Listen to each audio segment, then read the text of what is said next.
Hello दोस्तों, कैसे हैं आप लोग। मैं हूं आयुष और स्वागत है आपका रीकेप एनिमे में। तो इस वीडियो में हम कवर करेंगे एक नए एनिमे को जिसका नाम है the foolish angel dances with the devil. ये एक नया और अंडररेटेड एनिमे है जो कि मुझे काफी अच्छा लगा। So I thought why not to make a video on it. तो इसीलिए ये वीडियो बन रहा है।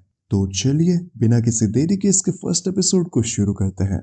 तो एपिसोड की शुरुआत में हम एक क्लास में देखते हैं जहाँ पे आज एक नए बच्चे को इंट्रोड्यूस किया जाने वाला है। टीचर उस नए लड़के को समझा रहे होते हैं कि जब मैं तुम्हें अंदर बुलाऊं तो तुम अंदर आ जाना। इसके बाद टीचर क्लास के अंदर चले जाते हैं और सभी स्टूडेंट से कहते हैं, जैसा कि आप सभी लोग जानते हैं आज एक नए बच्चे को इंट्रोड्यूस किया जाने वाला है, अब तुम अंदर आ सकते हो। तो वो नया लड़का क्लास के अंदर आ जाता है। हमें पता चलता है कि उसका नाम अकात्सु माकाटोरा है और वो आधा गंजा है। टीचर उसका दर्द बखूबी समझ सकते थे क्योंकि वो भी गंजे थे। फिर टीचर रोते हुए बताते हैं कि जब आकात्सु छोटा था तब उसे छोटे बाल पसंद नहीं थे, इसीलिए वो अपने डैड का हेयर ग्रोइंग टॉनिक यूज कर लेता है। पर बाद में उसे पता चलता है कि वो तो हेयर रिमूवल क्रीम थी, लेकिन जब तक उसे इस बारे में पता चला बहुत देर हो चुकी थी। इसके बाद टीचर उसे अपने आप को इंट्रोड्यूस करने को कहते हैं तो आकात्सु मायूसी के साथ कहता है, मेरा नाम आकात्सु माकाटोरा है, मेरी हॉबी है फार्मेसी को एक्सप्लोर करना और मेरा फेवरेट वर्ड है फॉलिकल। मेरी लाइफ काफी अच्छी नहीं रही है, आशा है कि मैं आप सभी लोगों के साथ अच्छी मेमोरीज बना पाऊंगा। सभी बच्चे ये बात सुनकर तालियां बजाते हैं और उसे संतावना देते हैं। तभी आकात्सु सोचता है, इंसान कितने बेवकूफ होते हैं, वो मेरे इस बेकार से झूठ को भी नहीं पकड़ सके। तभी टीचर कहता है, तुम्हारे सर पे कुछ लगा है, और वो उसे हटाने की कोशिश करता है, जिसके साथ वो आकात्सु की विग भी निकाल देता है और विग के अंदर से निकलते हैं आकात्सु के अच्छे खासे घने बाल, जिसे देखकर टीचर शॉक हो जाता है क्योंकि उसका मोए मोए हो गया है। मोए मोए मोए मोए मोए मोए। तो टीचर गुस्से से कहता है, आकात्सु तो तुम्हारे पूरे सर पे बाल हैं, तुम मेरी इतनी देर से इंसल्ट कर रहे थे। तो आकात्सु घबराते हुए कहता है, अरे नहीं नहीं, ये तो बस अभी अभी उगे हैं, इससे अभी क्यों उगना था। और फिर वो अपने बाल नोचते हुए चिल्लाता है, फॉलिकल्स। तो सभी लोग ये देखकर शॉक हो जाते हैं। आकात्सु की हालत बुरी होने के बाद टीचर उसे अपनी सीट पर बैठने को कहते हैं। आकात्सु सोचता है, मुझे जैसा बताया गया था मैंने वैसा ही किया, मुझ पर कोई भी शक नहीं कर रहा है कि मैं कौन हूँ, पर मुझे और भी ज्यादा सावधान रहना होगा। तभी उसे एक सुनहरे बालों वाली लड़की दिखती है जिसे देखकर उसके दिल में कुछ कुछ होता है और उसके मन में लड्डू फूटते हैं। और जैसे ही वो उसे देखकर स्माइल करती है तो आकात्सु के दिल में बहुत कुछ होता है और बहुत सारे लड्डू फूटते हैं, जिसकी वजह से वो अजीब अजीब सी हरकतें करने लगता है। आगे आकात्सु सोचता है, वाओ मेरी बॉडी कितनी हल्की महसूस हो रही है, मुझे ऐसी फीलिंग कभी महसूस नहीं हुई। वो कितनी सुंदर और क्यूट है, काश अगर उसके जैसी कोई मेरी गर्लफ्रेंड बन जाती तो मेरी लाइफ सेट हो जाती। आकात्सु ऐसे ही सोचते सोचते अपने सपनों की दुनिया में चला जाता है और वो कुछ बड़े बड़े और नेक्स्ट लेवल के सपने देखने लगता है।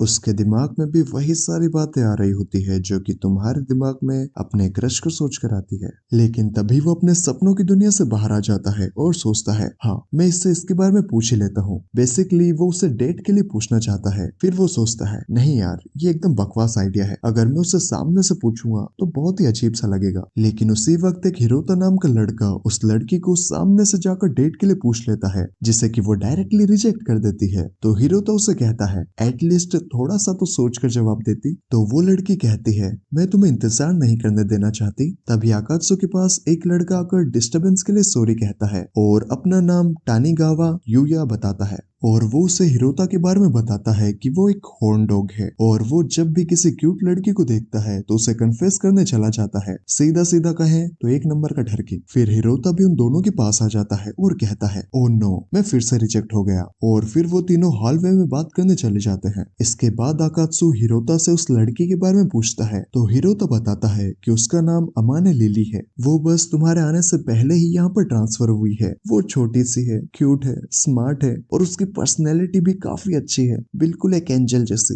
एंजल वर्ड सुनते ही आकात्सु चौंक जाता है। तभी हिरोता कहता है, क्या हुआ, क्या तुम्हें वो पसंद है? अगर तुम उसके पीछे जाना चाहते हो तो तुम्हें तैयार हो जाना चाहिए। तो आकात्सु पूछता है, तैयार हो जाना चाहिए लेकिन किस चीज के लिए? तो हिरोता रोते हुए बताता है कि मैं उससे पहले ही 5 बार रिजेक्ट हो चुका हूँ, लेकिन मुझे लगता है कि आज ही वो दिन है। इसके बाद फिर वो लिली का नाम चिल्लाते हुए पागलों जैसी हरकतें करने लगता है और फिर वो जोश में आकर दोबारा से लिली को कन्फेस करने जाने जाने लगता है। तो यूया उसे रोकने की कोशिश करते हुए कहता है, तुम अभी अभी उससे रिजेक्ट होकर आए हो, तुम्हारा आज का कोटा पूरा हो चुका है। इसके बाद हम देखते हैं कि आकात्सु स्कूल से निकलकर यही सोच रहा होता है कि वो लिली से कैसे बात करे। तभी लिली उससे टकरा जाती है। आकात्सु उसे देखकर चौंक जाता है और उससे पूछता है, तुम यहाँ पर क्या कर रही हो? तो लिली बताती है कि मैं तो बस रास्ता भटक गई थी। तो आकात्सु हर लड़की की तरह यही सोचने लगता है कि अब उसे आगे क्या बोलना चाहिए और वो कहता है, हेलो, मेरा नाम आकात्सु है, तुमसे मिलकर अच्छा लगा। तो लिली भी खुद को इंट्रोड्यूस करती है और उससे हैंडशेक करती है। तभी आकात्सु की नजर लिली की फटी हुई स्लीव्स पर जाती है और वो कहता है, क्या ये मेरी वजह से हुआ? तो लिली कहती है, नहीं नहीं, इसकी कोई जरूरत नहीं है। और फिर वो आकात्सु को कहती है, हमारा ऐसे ही मिलना कोई कोइंसिडेंस तो नहीं हो सकता, चलो हम लोग चाय पीते हैं।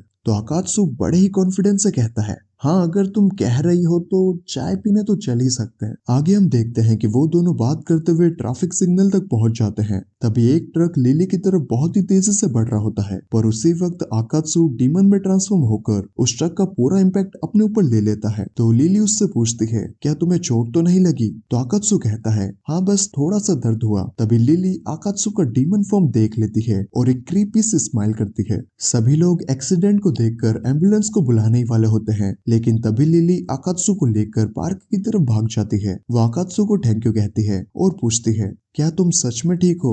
तुम्हें हॉस्पिटल जाने की जरूरत तो नहीं है ना? तो आकात्सु कहता है, नहीं, मेरा दर्द अब कम हो गया है। तो लिली उससे पूछती है, अगर तुम बुरा ना मानो तो तुम बताओगे कि तुम हो क्या? जब तुम उस ट्रक से टकराए थे तो तुम्हारे कान बड़े हो गए थे, मुझे लगता है कि तुम इंसान नहीं हो। ये सुनकर आकात्सु शॉक हो जाता है और सोचता है, मैं कितना बड़ा बेवकूफ हूँ, मेरा भांडा इतनी जल्दी कैसे फूट सकता है, मुझे किसी तरीके से झूठ बोलना होगा। लेकिन तभी वो लिली की तरफ देखता है और सोचता है, मुझे लगता है कि इसे इन सब में इंटरेस्ट है, चलो रिस्क लेकर देखते हैं। वो लिली को ये सब सीक्रेट रखने को कहता है और बताता है कि मैं इंसान नहीं हूँ, और फिर वो खुद को डीमन में ट्रांसफॉर्म करते हुए बताता है कि मैं एक डीमन हूँ, मैं यहाँ इंसानों की दुनिया में अपने बिजनेस से आया हूँ, हमारा नर्क मुसीबत में है, हमारी एंजल्स के साथ लड़ाई चल रही है जिससे कि हम हार रहे हैं, इसीलिए हमारे सीनियर्स ने मुझे एक नए लीडर को ढूंढने का टास्क दिया है जो हम डीमंस को मोटिवेट कर सके। तभी लिली पूछती है, क्या तुम्हें वो मिल गया? तो आकात्सु कहता है, नहीं, मैंने तो बस अभी अभी शुरू ही किया है, पर मैं सोच रहा था कि क्या तुम मेरी मदद करोगी? तो लिली कहती है,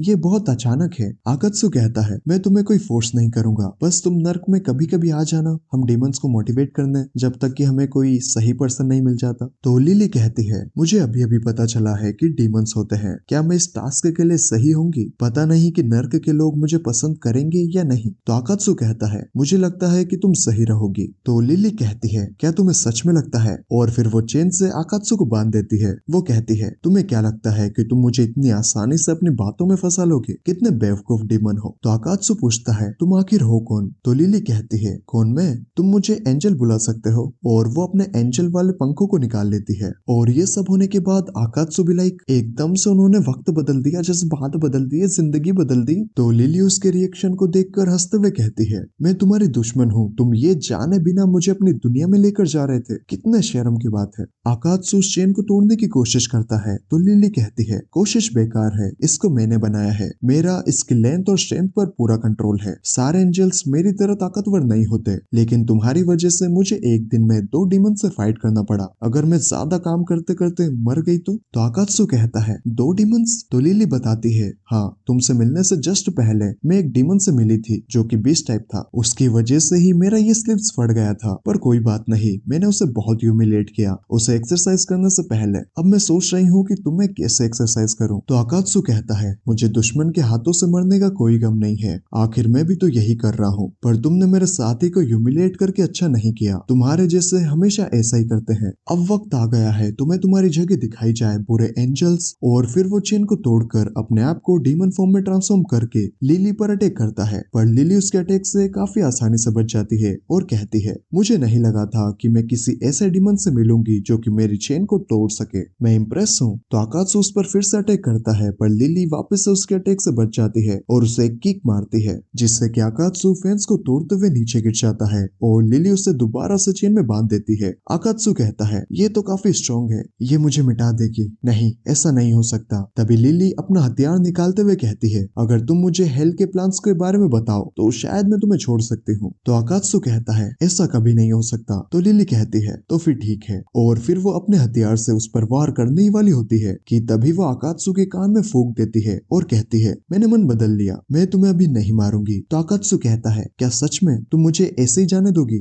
लिली कहती है, नहीं नहीं नहीं, इतनी आसानी से नहीं। मैं आज से तुम्हें अपने सुपरविजन में ले रही हूँ और तुम मेरे कामों में मेरी मदद करोगे। तो अकात्सु कहता है, कौन सी मदद, कैसी मदद? तो लिली कहती है, मेरे ऑफर को भी एक्सेप्ट करो और तुम्हें मिलेगी अमाने लिली ब्रांड की एक कॉलर। तो अकात्सु कहता है, मुझे नहीं चाहिए और मैं अपने दुश्मन की मदद क्यों करूं? तो लिली उसका मजाक उड़ाते हुए कहती है, क्योंकि मुझे तुम्हारे साथ रहना है अकात्सु, और हंसने लगती है। तो अकात्सु गुस्से में कहता है, तुम मेरा मजाक उड़ा रही हो? लिली कहती है, मजाक से हटकर आज से तुम मेरे काम में मेरी मदद करोगे, जिसकी डिटेल्स मैं तुम्हें नहीं दे सकती, और इसके बदले में मैं तुम्हें आजाद कर दूंगी, ऑफ कोर्स जिंदा। अकात्सु कहता है, मुझे तुम पर भरोसा नहीं है। तो लिली कहती है, एंजल्स कभी झूठ नहीं बोलते। तो तुम्हारी क्या चॉइस है? क्या तुम हमेशा के लिए यहीं पर अकेले बंधे रहना चाहोगे? तो अकात्सु सोचता है, मेरे पास कोई और रास्ता नहीं है, मुझे किसी तरीके से सिचुएशन से निकलना ही होगा। और फिर वो लिली की बात मान लेता है। तो वो लिली को चेन खोलने के लिए कहता है, लेकिन लिली कहती है, रुको जरा, इतनी भी जल्दी क्या है, पहले मैं तुम्हें ये वफादारी का पट्टा तो पहना दूं। फिर लिली उससे ये पट्टा जबरदस्ती पहना देती है और मानो या ना मानो, इस सीन को देखने में मजा तो काफी आया था। एट लास्ट अकात्सु बताता है कि ये मेरी सबसे बड़ी गलती थी। लिली ने जो मेरी बॉडी के साथ किया है, उसके बाद अब मैं नर्क में नहीं जा सकता, मैं अपना फ्यूचर नहीं देख पा रहा। इसी के साथ में ये एपिसोड यहीं पर खत्म हो जाता है। तो इस एपिसोड के सबसे बढ़िया सीन्स आपको क्या लगे मुझे कमेंट करके जरूर बताएं। और अगर वीडियो अच्छी लगी तो यार एक लाइक तो बनता है। बाकी चलिए मैं मिलता हूँ आपसे अगली वीडियो में, तब तक के लिए bye bye and take care.